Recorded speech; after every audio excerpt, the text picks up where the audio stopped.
I'm Logan Crawford, and right now on GBN, we're whisking you away to the charming streets of France with the delightful children's book, Georgette Has a Cold. It is written by a terrific author. Her name is Leigh Rauseo, and this heartwarming story blends culture, language, and life lessons as young Georgette navigates disappointment with grace and resilience, with beautiful illustrations, French flair, and a comforting tea recipe.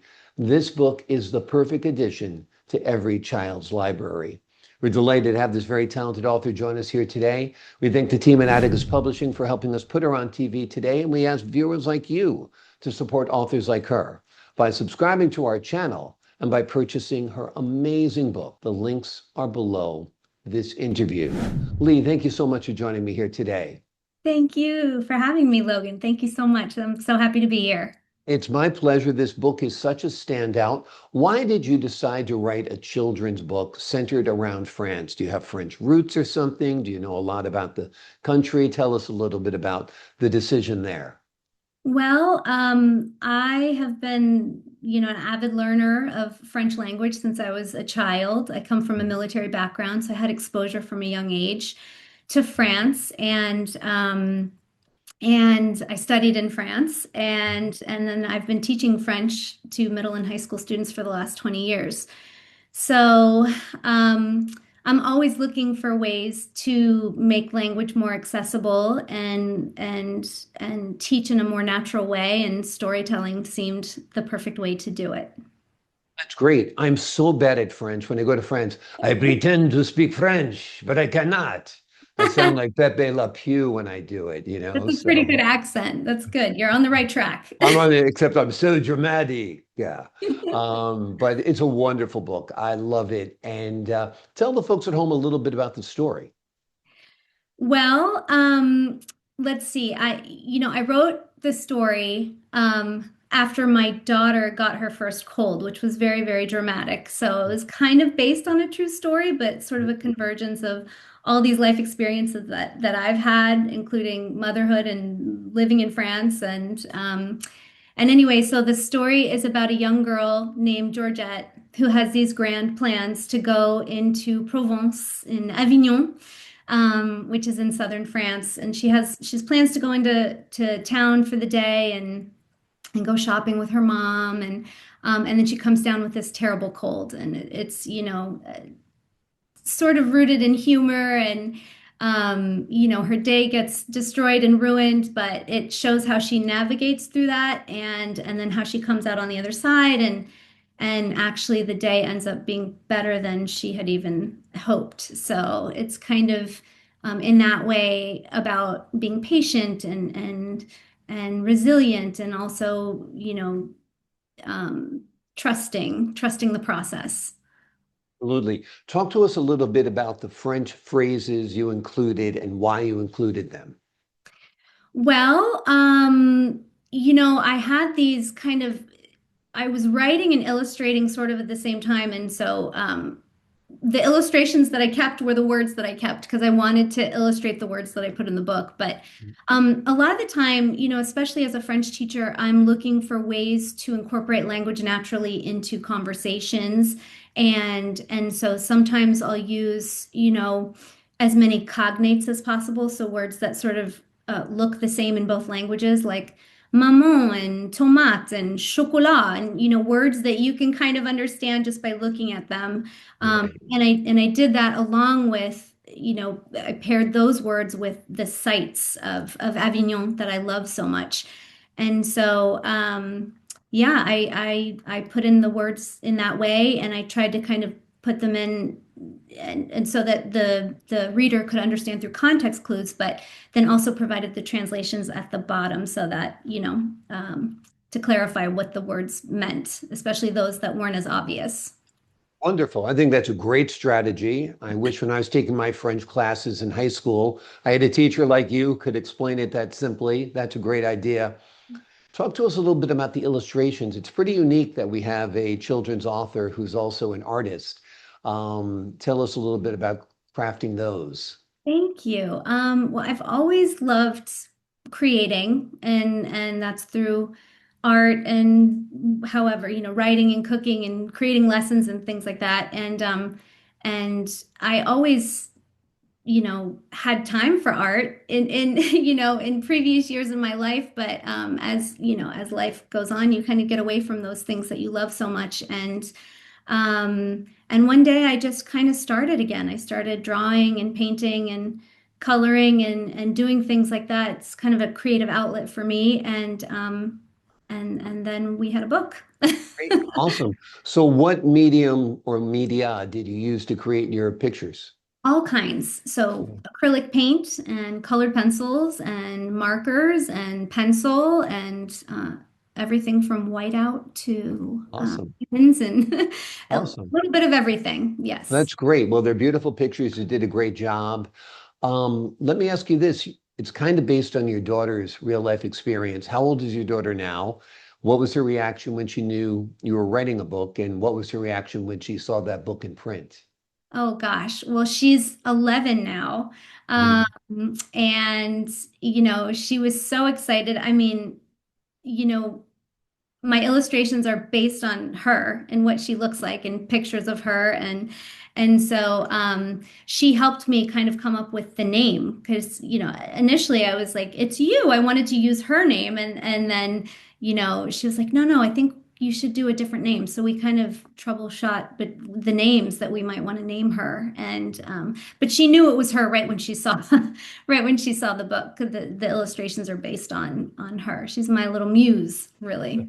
That's awesome. That's great. It's great for both of you that you're inspired by her, and I'm sure she's inspired by you as well, seeing what you've created here. Tell us about the tea recipe that you include at the end of the book and why you included that.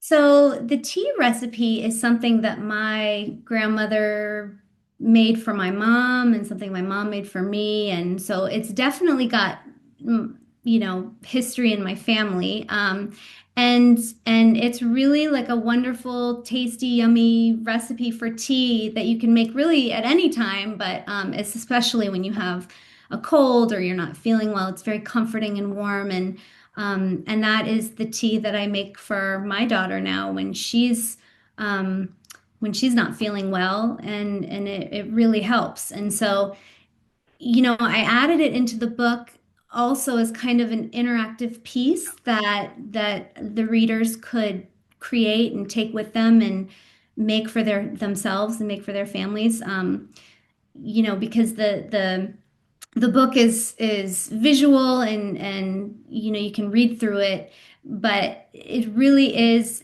French culture the smells and the tastes and the all contribute and so this was kind of just a little way to make the book interactive but also to provide the reader with something they could take away Yeah. and have. Yeah, I think the teas of Europe are great. That's one of the things I love best when I go to Europe is that you have a nice pot of tea. Mhm. Hard to get here in the States. And I also like the interactive element that you give the children. And if you're reading this book to your children on a sick day or something, this is something you can do together that might comfort them a little bit when they're not feeling well. I also love the fact that you expose the children not to Paris. I mean, we've seen a lot about Paris, but to Avignon and southern France, which I think is perhaps one of the most beautiful places on earth. Tell us a little bit about your love for the region. Oh gosh. Where can I begin? I just love everything about it. It's just such a stunningly beautiful place, and Mm. um, the quality of when I lived there, the quality of just the food and the culture of the welcoming culture was just such a transformative experience for me. Um, you know and the history also, we oftentimes don't see buildings that old or, that look like sandcastles, along the streets. And so I was just really enamored with and really blown away by the beauty of Avignon when I first went there and lived there and then also by the food and all the culture that surrounded it and then in general kind of the pace and the vibe of that part of the world is just it felt to me like it was a slightly different pace, a slower pace, Mm. and time to enjoy a little bit more, and really gave me some principles that I incorporate into my everyday life. I remember to kind of slow down a little bit and, and incorporate those little moments of joy into your everyday life. You don't have to be on vacation, but it was really just the history and the principles of the general area of Provence is just equally stunning and beautiful. Exactly. Find some time in your day, have a croissant, have a little cafe au lait, Yes. sit at a cafe, watch the world go by. It's one of the best things in the world, no doubt. Have you had the opportunity to take your daughter there? So I have not actually ever taken her to Avignon specifically, but we've been to southern France, which was the topic of my second book. Okay, good. Well, that was a good segue. What's your second book? So it's called Georgette and the Jellyfish, and Ah, it happens in Juan-les-Pins, and the structure is very similar to Georgette Has a Cold. And in this book, she's learning new words that revolve around the beach and the water and the jellyfish that surprises her. And then, the book kind of goes into the idea of overcoming fear. So hmm. and then there's a different recipe for a treat that helps her get over her fear. So, Okay, very, very cool. I like the fact that you have a recipe at the end of each book. It kind of is becoming your thing, your trademark. I think that's wonderful. So you've got two books now. Are yes, you thinking about a third? I think you've got the bug now that you want to I write a lot of do. books. Yeah. Yes, I've started the third. I'm thinking about the third, and what I would love to do is, start exploring more Francophone culture. I'd love to write a book in Quebec, where they speak French, and then also, um, I would love to segue into Africa, into Senegal, and write a book, that's based there as well. So. Yes, I got lots of ideas. Just That's gotta put great. them. Yes. That's great. I also think this book would be a great addition to school libraries and even curriculum programs where you have young children learning second languages such as French, because it introduces them in a very simple, easy way, a fun way. And it's like baby steps into the French culture, baby steps into the French language. Yes, I agree. Thank you. Yes. That's initially why I wrote it. I actually I saw some really cute, magazines and stories that had a lot of Spanish peppered into the Mhm. stories. And I searched high and low for stories with French in them because I really wanted to read in English to my daughter, but introducing these French words in sort of a more gentle way.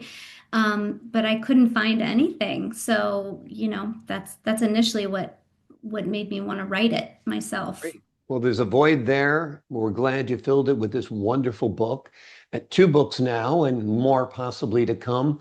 The name of the book we've been talking about today is Georgette Has a Cold. It is a beautifully written story that invites young readers to discover the joys of patience, healing, and French culture, of course. Leigh, thank you so much for joining me here today. Thank you so much, Logan. It's my pleasure. I appreciate your time, your insight, and your wisdom. To the folks at home, I'm Logan Crawford for the Global Book Network. So long for now.